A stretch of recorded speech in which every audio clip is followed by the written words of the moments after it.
Okay, look, I know some of you are not going to be here 30 seconds from now, very likely.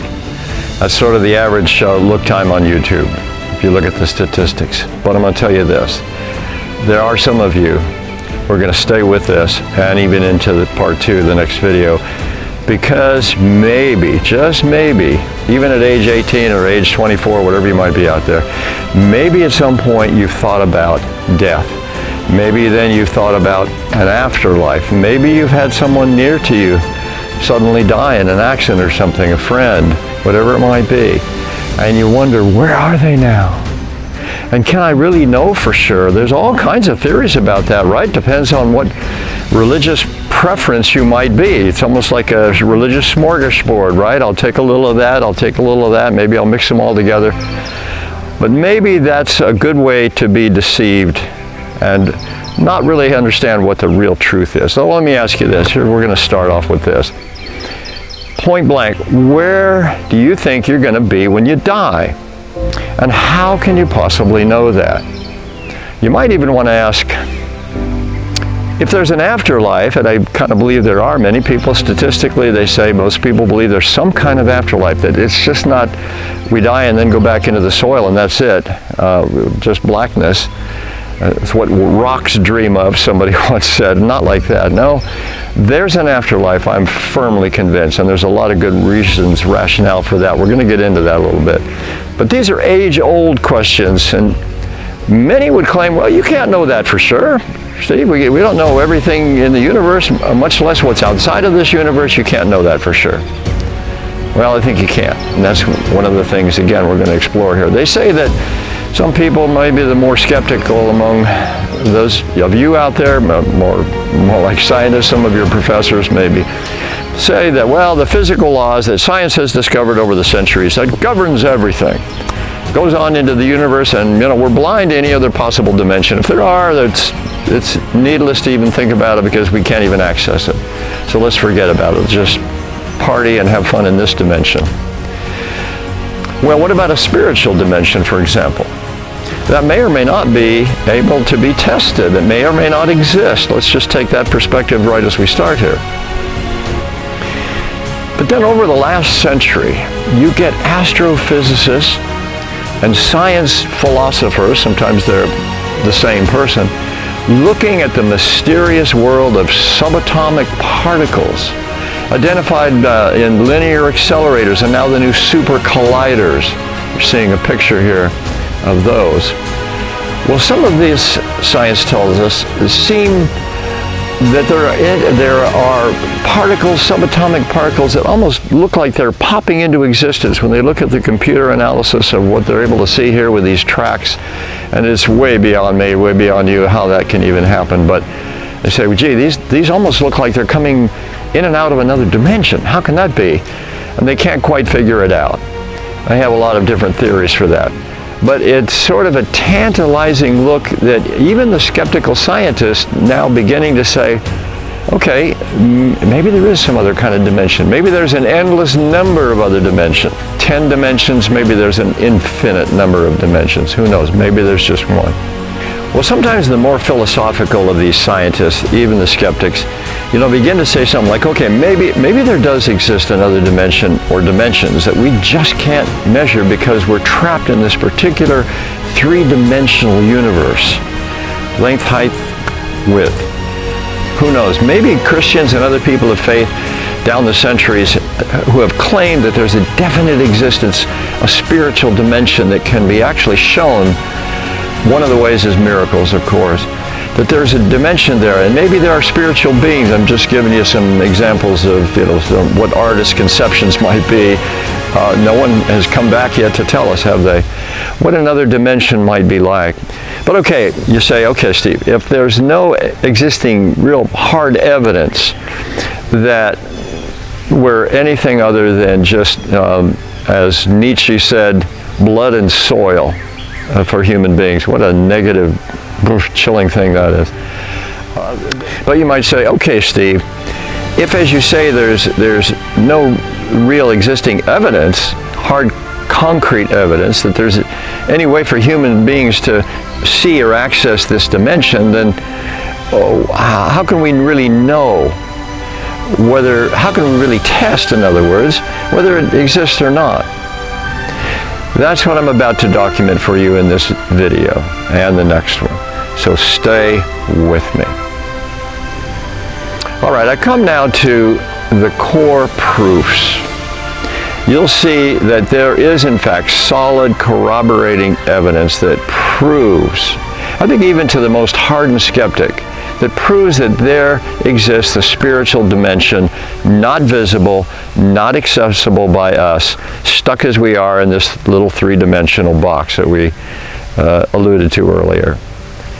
And again, there are two ways that I want to approach this in this video. One is this extra-dimensional existence. One is through what are typically called near-death experiences, or NDE. Typified generally by someone coming back after they've gone flatline on the heart monitor and the brainwave machine, and they're revived by the doctors. And when they recover enough to talk, they say, it's like I was going to this light. It was like this long corridor and this brilliant light, and there's this feeling of peace, etc. You've heard some of those. What you haven't heard, which is not too popular on CNN and other media sources, what you haven't heard are what are called hell experiences, where people haven't seen a shining light. They have seen the reverse, ultimately. Or maybe it started out as a bright light and then quickly turned into something else. Now, there's all kinds of evidence for that. I'm gonna share a little bit of the documentation later for you. I want you to watch now just a little reasonably short clip of a man who's a doctor, a distinguished medical practitioner, and he was a hardcore atheist. You'll hear him talk about that, until he had an encounter with death. And I want you to take a listen. The wider video is on my playlist under testimonies if you want to watch it. But let's listen to what this doctor has to say, and then I'll come back. Here we go.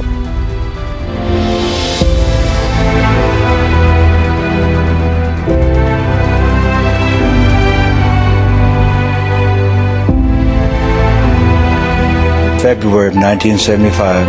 At that time, I was an alcoholic out of control. I was also using recreation drugs, but primarily alcohol was my drug of choice. And I totally was out of control. I became ill, and by ill I mean I had a severe pain in my abdomen. And I checked into the hospital at Wadley Hospital. I found myself in intensive care. I woke up on a respirator, which means they were breathing for me. I couldn't speak, but I had been laying there in a coma, and I had heard these people talk about how sick I was. And I remember my doctor, my surgeon, a guy by the name of Donald Duncan. He told me, he says, "Don, if you have anything to get right, if you have anything to get signed, you get it done, because we're not sure. We're not sure how long you have." So I knew, I had a condition that was called acute hemorrhagic necrotic pancreatitis. You don't live with this disease. I'm laying there. Now, I'm a professed atheist, and when I say a professed atheist, I didn't believe in God.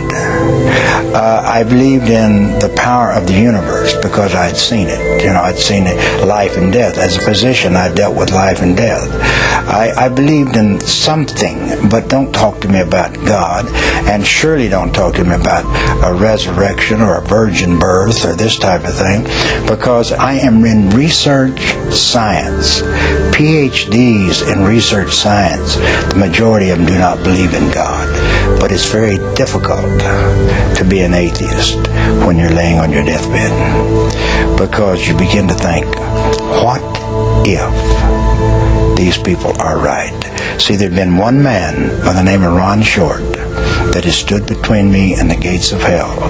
One man that had witnessed to me about the love of Jesus for 5 years before I became ill. One man.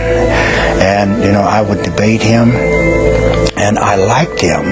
I really respected him. I didn't believe what he said, but I respected him. But when I'm laying on my deathbed and knowing that I'm going to die, guess who I thought about? I thought about, what if Ron is right? What if there is a heaven and a hell? And that night, as I would be laying there in bed, as I'm laying there in bed, I would begin to fade away. I would begin to fade away, and as I would fade away, I would begin to go down. Now, it was like darkness. It was so dark. It was like the very darkness just penetrated into your very, very being. I felt untold terror. Untold terror. Because I knew that if I ever went all the way, if I slipped all the way, I would never get back. Believe me, that is the most horrifying, terrifying experience that I've ever encountered. And I fought all night long. And the next morning, somewhere 9:30, 10 o'clock, in came Ron. And Ron came in and he says, Dr. Whitaker, what do they say is your chances? I said, Ron, they tell me I have none. He says, now's the time. And I said, you're right.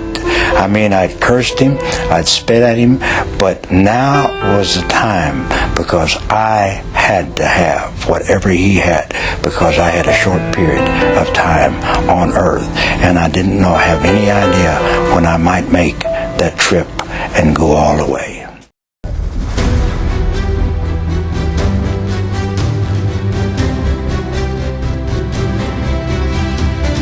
I don't know how you can't be a little bit shaken by that. You detect a real sincerity in the way this man talks about this experience, at least I do. I don't think he's a con man. I think he's talking about something that really happened to him and something that just terrified him. All right.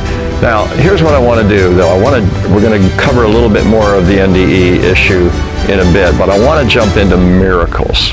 These are so, to me, thrilling and encouraging and faith-strengthening. You might think so as well.